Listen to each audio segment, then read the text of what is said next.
listening to Crushing It with Connie White, and I am here today so excited with Allison Bryant. She is Miss Summerville 2022, and this is exciting, and she's going to be lucky if I don't steal her crown. So you can use it anytime you want. Thank Just you. Let me know. I will definitely give you a call about that one.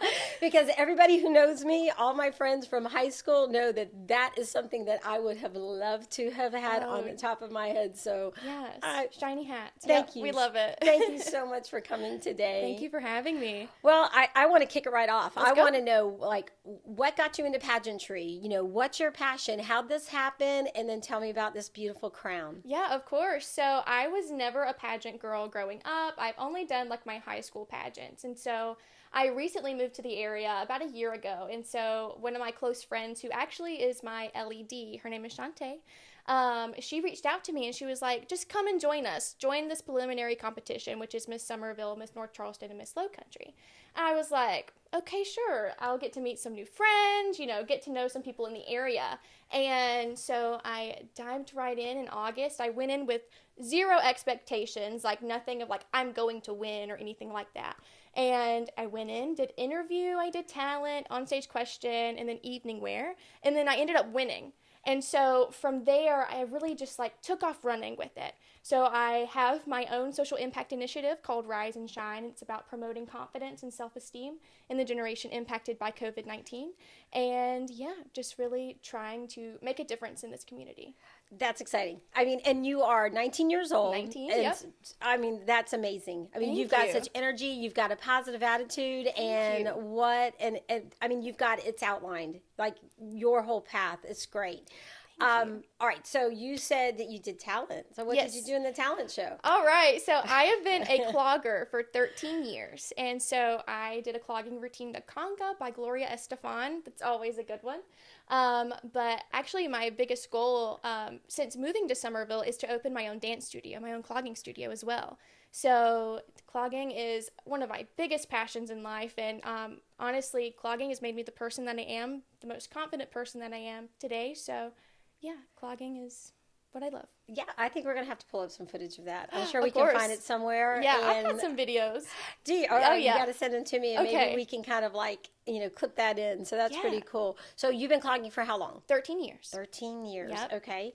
And did you compete in clogging as well? Yeah, so I actually compete with an organization called America's Clogging Hall of Fame. Mm-hmm. And I've done that for 13 years as well. And actually here recently, I have started apprentice judging to get my judge's certification as well. Nice. So for clogging, and I'm sure that you're also able to be a judge for pageantry. Yes, I actually just recently judged Miss Cane Bay, which was very exciting and an awesome opportunity. So what are your goals, I guess, next with, so you're Miss Somerville now, so I guess your next step is? Miss South Carolina. Okay. Yeah. And so what's all involved in that? Lots of things. So same thing, like when you compete in a preliminary competition, then you get the title. And then with this title, you go on to serve your community for a couple of months. And then you go to compete for Miss South Carolina. Same criteria.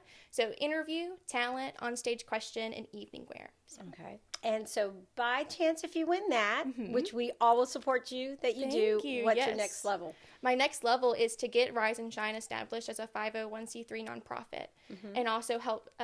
My biggest goal with Rise and Shine is to develop curriculum to implement into school districts across South Carolina. So really expanding that mission and even bringing it nationally as well. That's an amazing cause at 19 years old. Yeah. I mean, what made you think about that? What made you have that as a passion? So I was a high school graduate in the year of 2020. So I was the first class to experience life on lockdown and to experience virtual learning. And so it was through that experience that there's a huge need that is not talked about. And really the biggest goal is helping our children overcome the effects of this pandemic, because it has really hit them hard. And I know I've experienced that. So, that's interesting.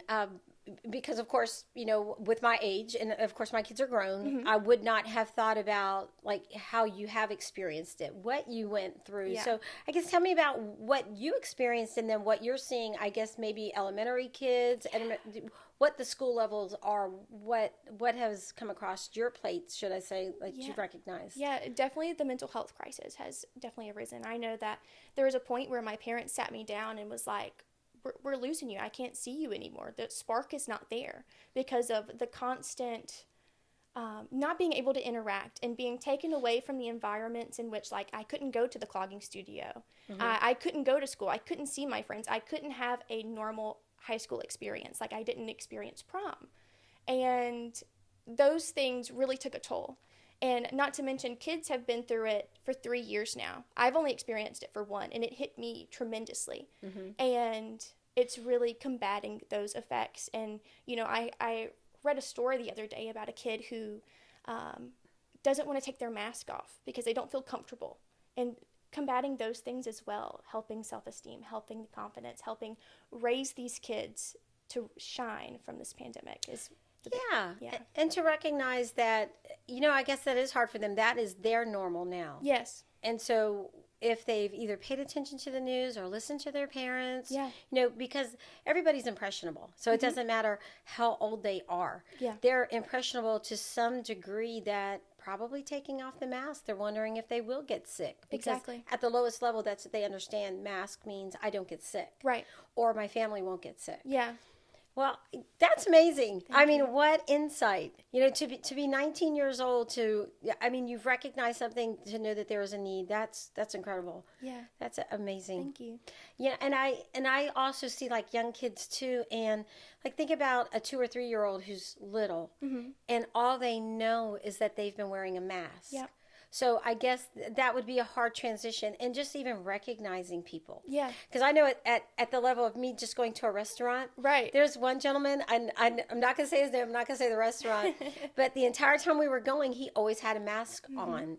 And the moment they were able to remove the mask, he wasn't the person that I knew him to be. Yeah. Like, he was different. Right. He looked different. Yeah. His whole facial, the shape, the expression, the smile, everything. Like, I would not have ever been able to pick him out in a crowd. Yeah, it's so weird to like experience that and be like, you look completely different than what I thought you did. You know, like things like that. But yeah, it's definitely tough for them. And I know like my little cousin, Shelby, she's experiencing these things of like, I don't recognize you, or okay. So, because we've all been virtual. So like I go on FaceTime with her all the time just to like stay connected with her, and you know, and then I'll see her in person. She'll be like, you look different. And I'll be like, thanks. That's wonderful. Yeah. Yeah. Hopefully I'll look better than a webcam. Yeah. Oh, that's encouraging though. I'm glad that you're taking that step. Thank you. I guess before we got on air, you were telling me that you are just finishing up real estate school. Yes, I am. So that's exciting. Yeah. Being a realtor myself, and I love this career. I love the industry. So I guess tell me about how you decided that you wanted to be a realtor. Yeah. So from a young age, like I always like to look through the brochures and be like, look at this house, Mom, and like things like that. And then as I grew older, my original path was actually going to be elementary education. I was going to college for that, and then the pandemic shut it down. And so then I had this like sit down conversation, like, what am I passionate about? What do I want to get involved with? And I grew up in a family of small business owners, so I knew that work ethic. I knew how that worked. So then I went down the route of real estate. And so since then I've finished my real estate course, and I'm ready to hop in. I love it. Now, what college? You said you're going to college. Yep, I'm wanting to attend Charleston Southern.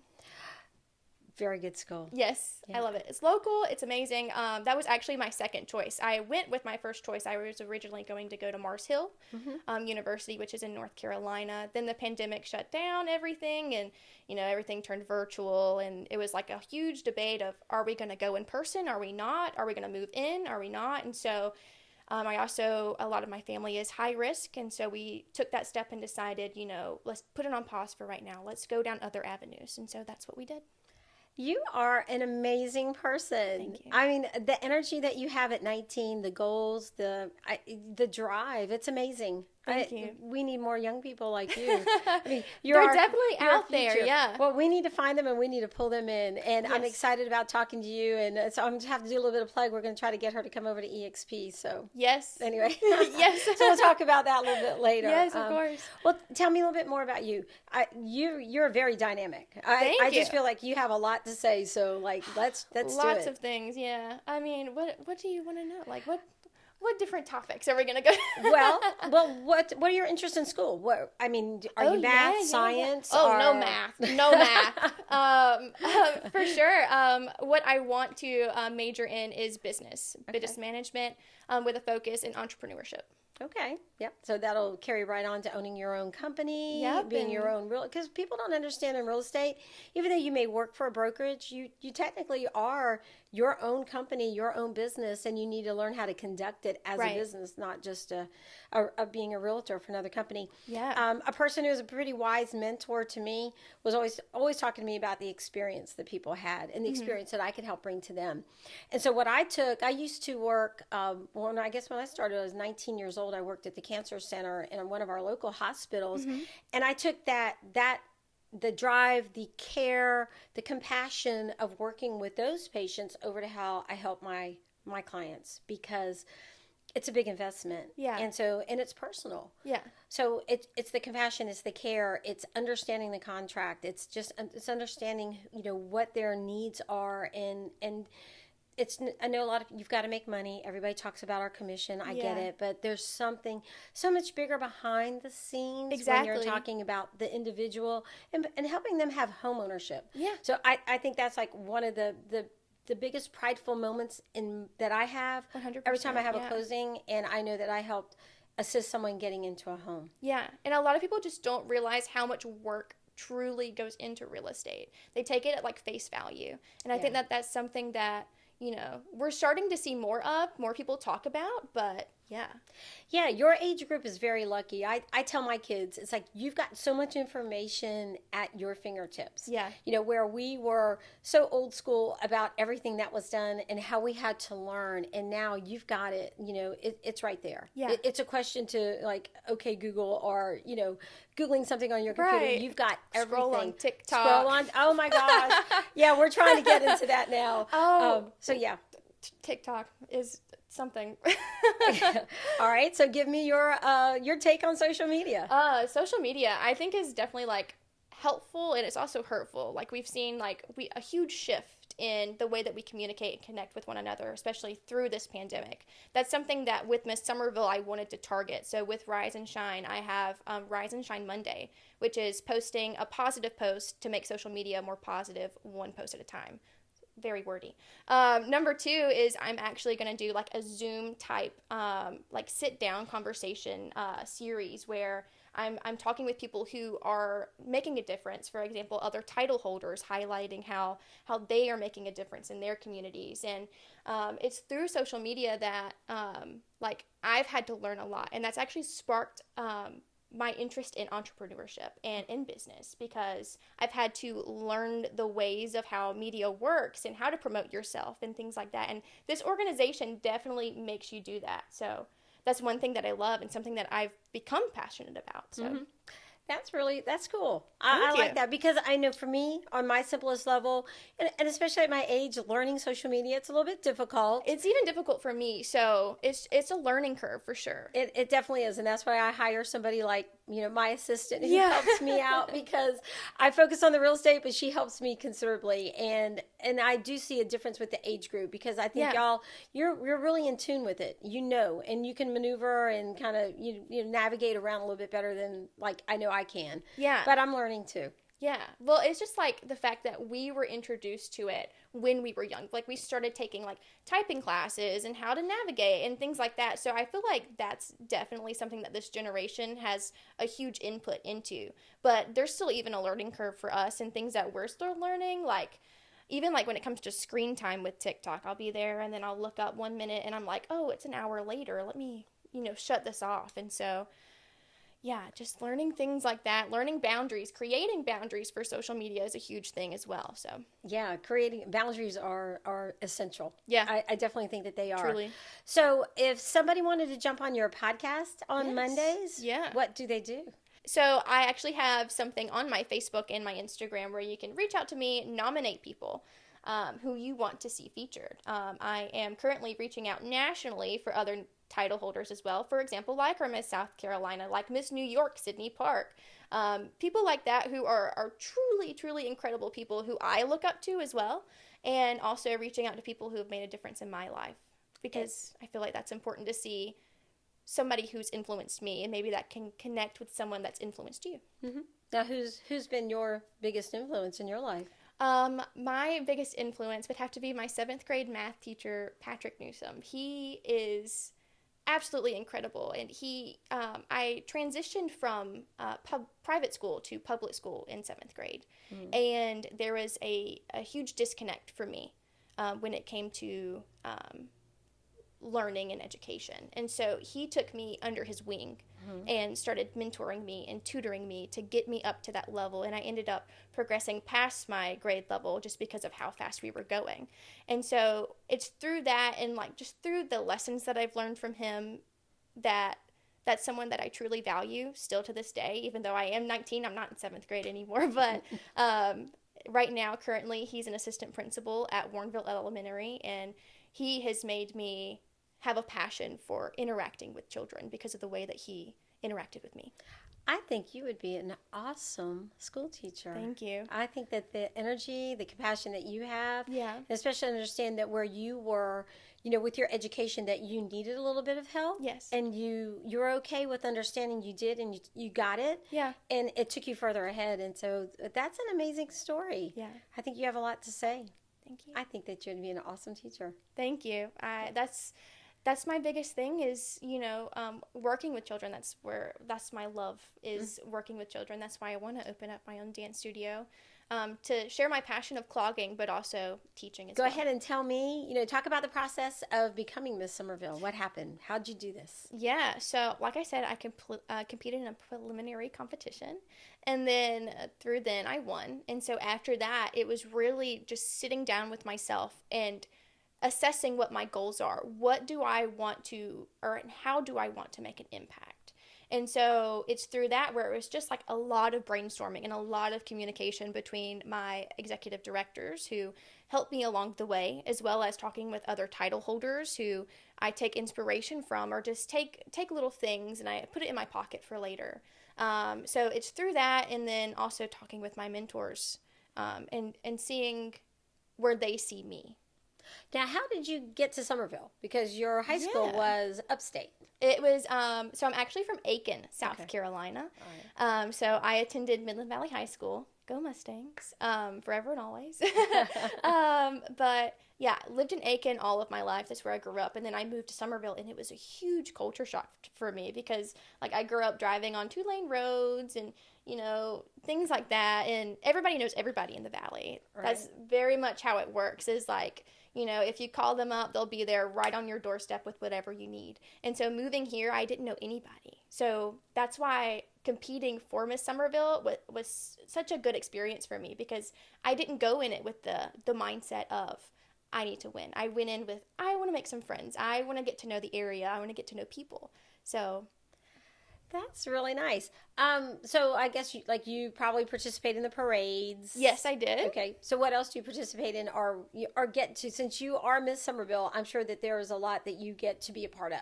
Yeah. So I have done the parades. I have helped out like community service and things like that. One thing that I'm working on is building like community workshops and confidence workshops to hopefully go into schools and things like that to start implementing that as well.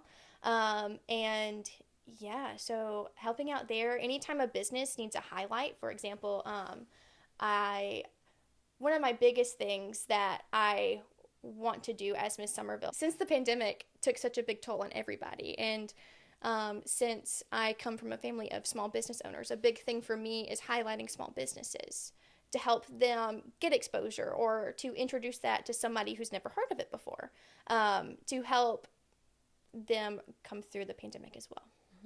Yeah, and that's kind of why I started the podcast, to be honest with you. Growing up in the area, I think I got here, my dad was military, so I arrived in Somerville. Yeah. I was 12 years old, and now, being the age I am, a lot of my friends, a lot of people I've met in the community, but I think that they all have a story. I think that they're impressive. I think that their businesses need to be featured. Absolutely. Because like you said, going through this pandemic, it's hard being a business owner. Yeah. I mean, you really had to, it's hard in general. But when your everything you put into, your livelihood, your business, everything it's how we make our income. Yeah. It's how, we're passionate about what we're doing. Right. And I think those people need to be featured, because I think it's hard being a business owner. And I think we do need to be featured. And so that's what my goal is. My goal is to also, I've had a couple different people on who own their own company. I love that you have, just that desire yourself. You want to own your own business. You've got a story to tell. And so I think that that's what we need to do, is we need to spotlight. Yes. We need to feature, people who have energy, people who have this drive, like to want to make everything better, to make our world better, to, what our talents are to help other people. Because not everybody has the talent that we have, the talent that you have, the inspiration that you have, and then you can like pour that love onto somebody else. And that's what I really want my podcast to be about. So I'm excited. I'm excited to know you. You're incredible. You're an incredible person. And that is like such a small thing to be able to say about. You're just starting out. And you've got your whole world ahead of you, and you're doing it the right way. Thank you. And that's cool. Yeah, I've worked very hard to, really push myself, and that's the biggest thing is, through these little things, it truly adds up and snowballs into this big effect. And, I really feel myself coming into my own, and that is very important to me. That is. You are so grown up. I mean, 19. I get that a lot. Oh my gosh. At 19, you're like, you sound like you're 28, 30 years old, which isn't old, but it's like so mature. I mean, the vision that you have, that's incredible. Thank you. I mean, you really are like ahead of your time. Thank you. You've got an old soul. That's what my family always says, is like, that's what things that I'm attracted to. It's like, for example, like I have a vinyl record collection, and like just those little like knickknacks and like things like that. Like I listen to 80s music. I don't listen to anything else. It's like, because that's superior. Okay. So there you go. Get it right. No, I'm kidding. But yeah, I get told that a lot, and that's something that I'm very proud of. When you're out in the community, and of course my sons have friends and stuff. So to know that at 19 years old, you really are ahead of the game. And I'm really proud of you. Thank you. I mean, I know we just met, and we were able to talk, 20 minutes or so before we started this, but you really do have something. You've got a lot of value. You've got a great heart. Thank you. And I think that you're going to do very well. Thank you. That's exciting. Hopefully I'll be bringing the crown of Miss South Carolina to Somerville. So I will be rooting you on. Thank you. And anything that I can do to help you along the way, you need a volunteer, I'll be there. I appreciate will be there that. to help you out. Thank you so much. I'll be your number one fan. That is so cool.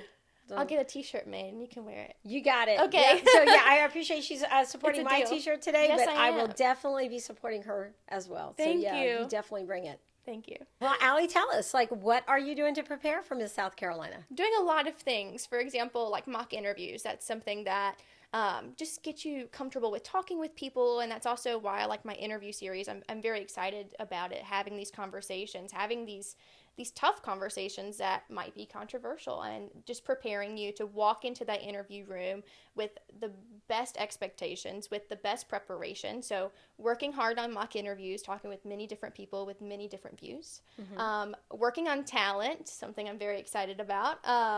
Doing that as often as I can, because it's a lot of hard work, a lot of technique that goes into it. And I'm hoping to also compete this solo in my division that I go to just get feedback and things like that. And also just, I have my dress coming. I was about to say, how about your evening gown? It is beautiful. I can't spoil too much, but it's definitely going to be a showstopper. I'll tell you that. Nice. I'll show you after. Okay. Cool. I can't release details yet. All right, there you go. No details, no color, no nothing. We'll yeah. Mm-hmm. Got it. I'm keeping that All to right. myself. Yeah, keep it on the down low. Yeah. But yeah, other than that, marketing, branding, that's something that I've worked really hard on, still continue to work hard on, Mm-hmm. To get myself out there. That's something that is very big when it comes to being Miss South Carolina. Mm-hmm. That title is unique to you and what you want to do with it. Mm-hmm. So really working on perfecting that now as Miss Somerville, and hopefully bringing that to a whole different level as Miss South Carolina. that's really what's going into it, and a lot of other little details, but yeah. So when you win Miss South Carolina, what are you wanting to do with that title? How will that be your platform for you just to like catapult to do something? Yeah. What would that be? Really just focusing in on Rise and Shine and bringing that to a whole other level, because there is such a need for this awareness, and having these very tough conversations when it comes to COVID-19. It's a very tough subject to get through. And just bringing awareness to the mental health crisis. And that's something that you'll see through a lot of title holders this year, is that a lot of their platforms and initiatives base around mental health. And so there is a generation that's wanting to talk about it, wanting to break the stigma. And so you will see a lot of that at Miss South Carolina. And that's something that I hope to highlight if I do get the opportunity to be Miss South Carolina, is help South Carolinians go about and to rise above. So what do you think a lot of the, I know when you're talking about the mental health as far as COVID, what are you hearing? I mean, what is like I'm not saying the harm within somebody, but like the depression that they're having or the concerns besides getting sick, taking off their mask? Do you think it's the social anxiety? Yeah, I definitely think that is a huge factor. And, I'll be open and honest. When COVID shut down and I was not able to turn to anything. I wasn't able to go to the studio. I wasn't able to go to school. Things like that. When I shut down, my anxiety that I already was diagnosed with picked up to another level. And so I had to have a conversation with my doctor of, getting medicated and having that to go to. And then also I have OCD. And so when I was confined into my little quarters, that really picked up a whole other level. So when I talk about things like mental health, it's those things, and, breaking that barrier and having conversations, I'm very open, I'm very honest about my struggles, and that's what I'm hoping to inspire other people to do. That's definitely inspirational, because a lot of people will struggle, but they won't talk about it. Yeah. Whether it be just afraid to, or they're embarrassed, but thank you for being so brave. Yeah. Thank you. Because that's what it takes. It takes that, just the bravery, the honesty. Yeah. To people to know it's like, it's okay. If I'm feeling this way, it's better to talk about it. Right. If it's, holding it in is not going to make it better. Yeah. Hiding it is definitely not going to make it better. Right. So, to communicate, to talk, to open up, and understand that, like Sydney and I, we talk a lot since she's my assistant, but when you think about a lot of struggles that people are having, there are so many in your situation. And it's just that they can't talk about it because no one has approach them with that conversation. Right. So for you to be bold, to be outspoken about it, to be proud, to say it's okay, that's what's going to empower other people to come forward. Yeah. So, and to open up to say, hey, you know what? I feel like I'm alone, but I'm not. Exactly. There's other people, and to look at you. I mean, you would not know that you were struggling with anything like that. And so you did it. You handled it. Yep. You dealt with it. You faced it. Yeah. And now you're wearing a crown on your head. That's right. Yeah. That's perfect. And if I could give one piece of advice to someone who is sitting there, who is struggling, is go to your support system. If you don't have a support system, reach out to someone. Just make that connection, because that's something that I was blessed with, and that's the reason why I feel so comfortable with talking about these things, is because of my support system. And that's something that's very crucial to have nowadays, and so really reach out. Yeah, we all have to have somebody that we can turn to. Yep. I mean, we just cannot keep it inward. I mean, we have got to get that external. Yep. There's no doubt about it. And so everybody, because when I hear of a tragedy, my one son works at the hospital. He's a respiratory therapist. My other son is a police officer. And so it's interesting that, the one son is on the street and he sees the tragedy, and then the other one's at the hospital, and then he may be taking care of the tragedy that happened. Yeah. And some of those things that happen, it's like, how? Why didn't they have someone that they could turn to? Right. Why couldn't they have someone that they could open up to and talk to? Yeah. And I don't get it. Because even with my kids, it's like I used to always tell them, and I still tell them, I can't help you if I don't know. Exactly. You have to open up and talk to me. Yeah. It's like, you may not want to, but I can't help if you don't tell me. Right. So I can only work with what I know. If I don't know it, what am I going to do? Yeah. And that would be what is the most tragic, is to know that someone could have had the opportunity to open up and talk to somebody and they didn't. Yeah. And it spiraled in the wrong way. Mm-hmm. So what you're doing, your voice, your compassion, you're proud, and the platform of Miss Somerville, and again trying, and I know you'll win Miss South Carolina, so we'll just say you're gonna win.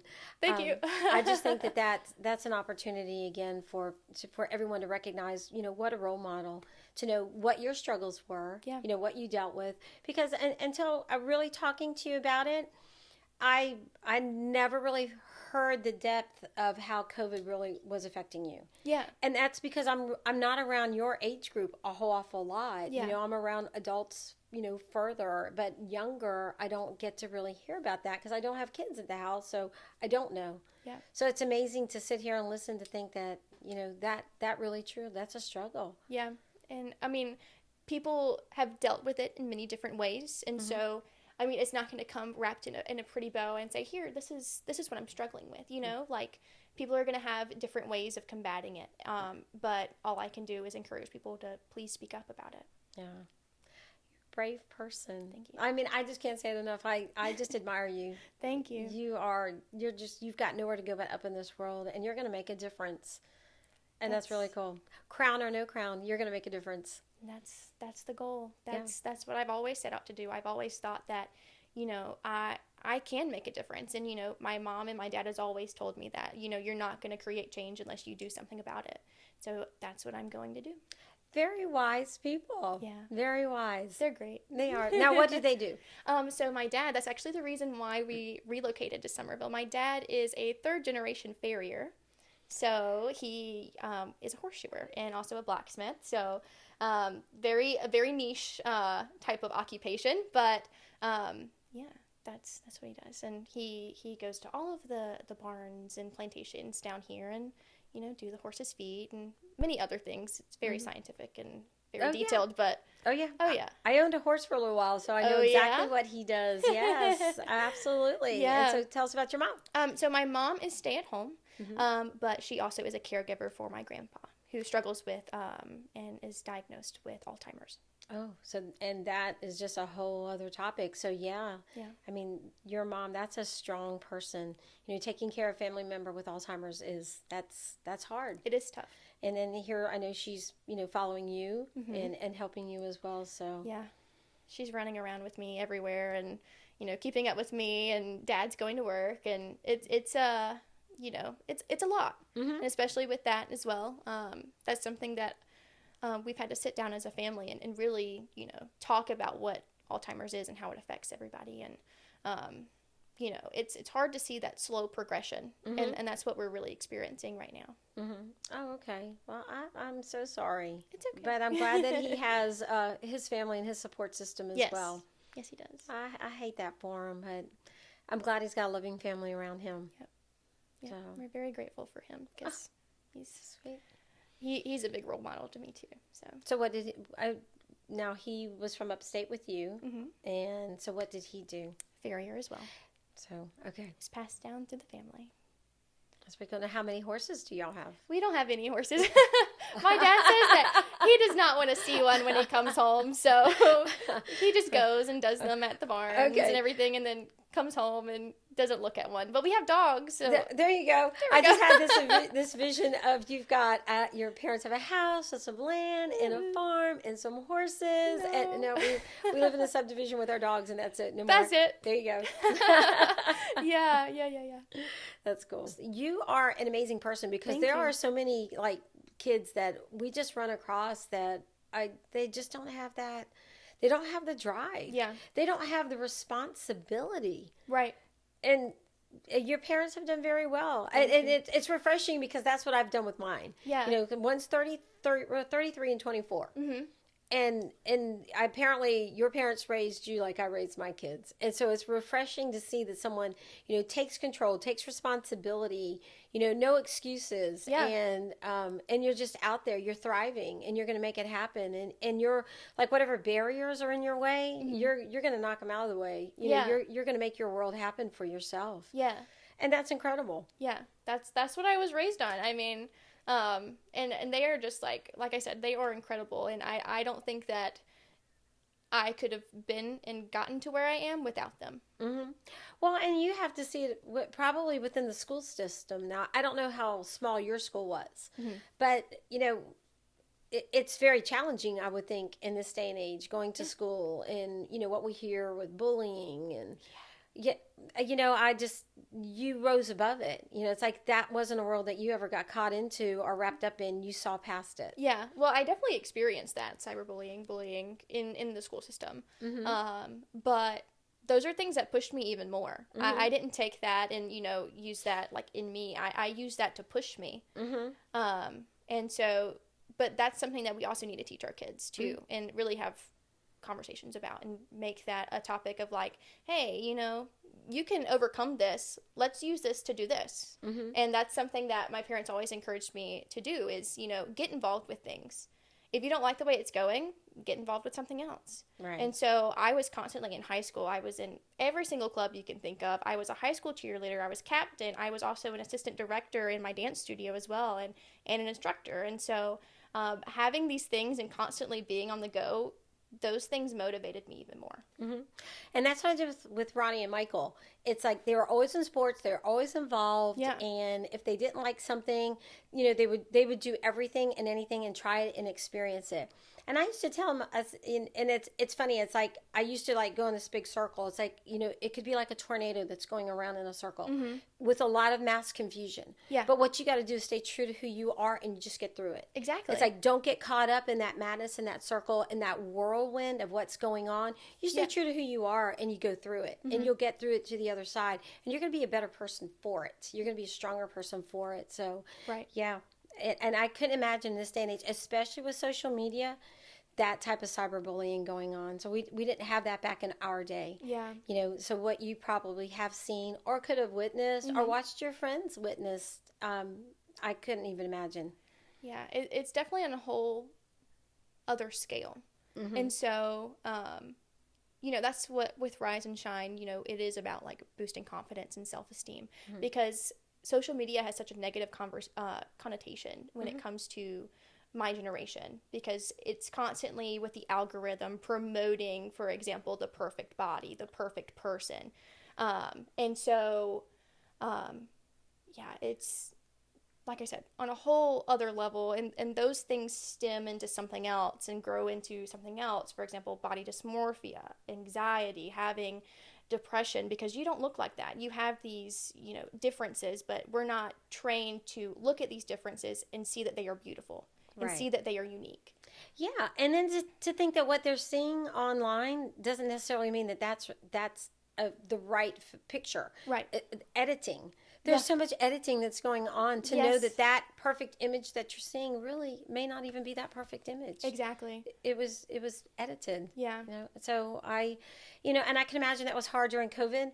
If you were locked inside your house, locked inside your own mind, thinking that the negativity that probably was just, weighing on somebody. Yeah. There's definitely a topic that you've got that I think it's very important. There's no doubt. Yeah. And just the social media that I see, and mine is on the simplest level because I'm not on social media like you probably are. Yeah. And when I see like negative reactions, and I was just talking to my son Michael, who's a police officer.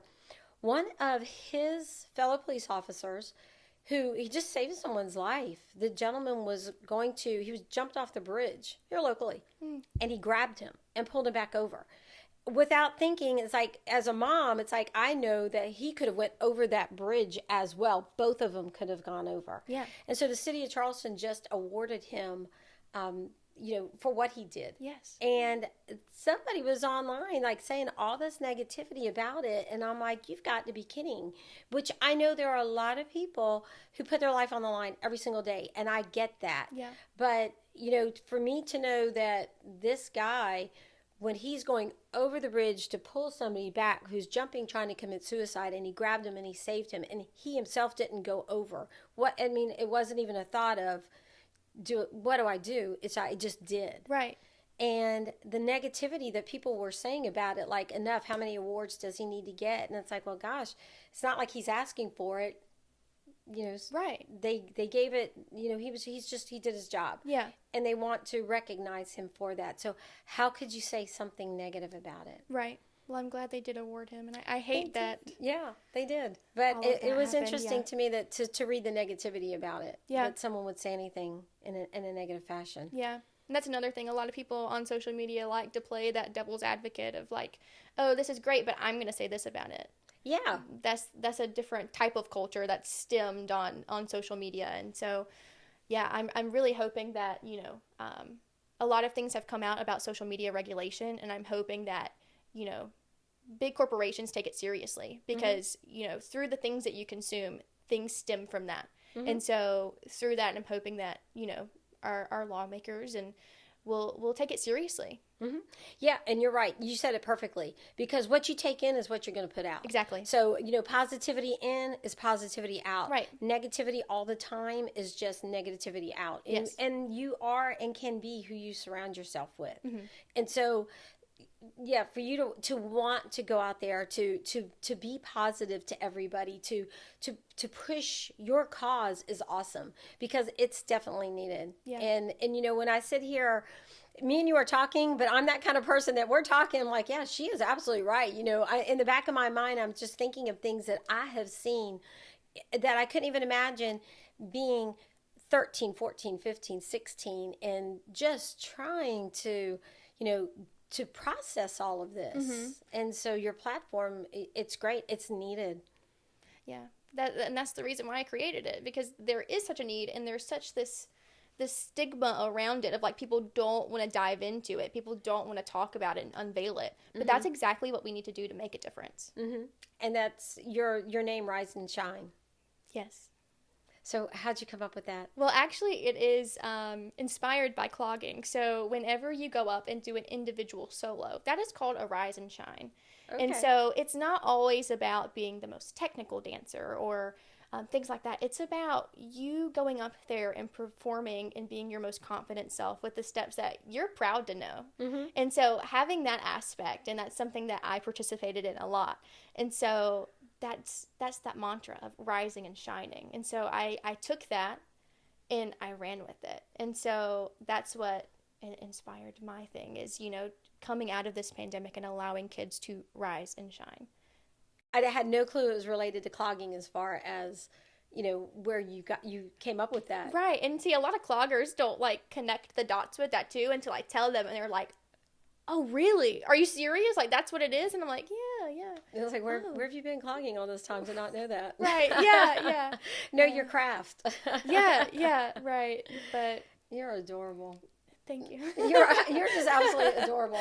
I need to get like you and about 50 more like you, and just like what a positive day. I mean, you just grasp and embody a 19-year-old who has such a sparkling future, who's got everything ahead of her, and it's like a complete like sunshine around you. Thank you. So Rise and Shine just is like Rise perfect. And shine. Yeah. So where I have like Connie White here, you need to have Rise and Shine right behind you. Yeah. Well, I love just that mantra anyway of rising and shining. So, yeah. I mean, love that it's a part of my brand now. So, yeah, I mean, it's getting up and it's making the most of it. Yep. It's rising and it's shining throughout your day. Exactly. And not every day is going to be, an absolute sparkle. Right. But it's what you make it. Exactly. And that's you. Yeah. Thank you. Thank you. All right, Allie. Well, I'm so excited that you're with us today because you are like there is just this array of sunshine around you. So thank you so much. So Thank you. let everybody know how they can find you. Yeah, you can find me on Instagram, Facebook, TikTok at Miss Somerville 2022. You can also go on my Instagram and Facebook and click the link that is my website, and that'll tell you a little bit more about Rise and Shine and how you can get involved. Thank you. I appreciate you taking the time coming here today. Thank you for having me. I appreciate you being a part of Crushing It with Connie White, and you're just fabulous. I just can't say it enough. Thank you. Thank you so much. Thank you.